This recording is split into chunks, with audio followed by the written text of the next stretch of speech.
ஓசூரில் பல்வேறு பகுதிகளில் திமுக அரசை கண்டித்து ஆர்ப்பாட்டங்களில் ஈடுபட்ட இந்து முன்னணியினரை போலீசார் கைது செய்தனர்.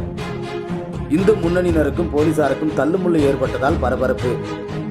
இந்து கோவில்களை இந்துக்களிடமே ஒப்படைக்க வேண்டும் என வலியுறுத்தி ஆர்ப்பாட்டத்தில் ஈடுபட்ட இந்து முன்னணியினரை போலீசார் கைது செய்தனர்.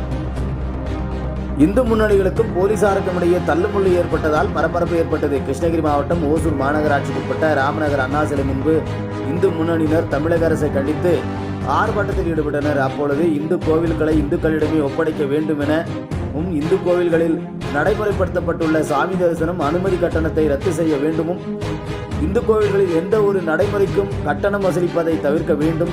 தமிழ்நாட்டில் பல்வேறு இந்து கோவில்கள் பராமரிப்பில்லாமல் அளிக்கும் முயற்சியில் தமிழக அரசு ஈடுபட்டு வருவதை கண்டிக்கத்தக்கது. அவ்வாறு கோவில்களை மீட்டு சீரமைப்பு செய்து இந்துக்களின் பயன்பாட்டிற்கு கொண்டு வர வேண்டும் என வலியுறுத்தி இந்து முன்னணியினர் ஆர்ப்பாட்டத்தில் ஈடுபட்டனர்.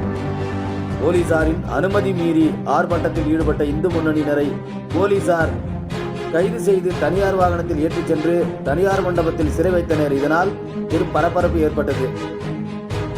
செய்தியாளர் செல்வமுடன் ராமச்சந்திரன்.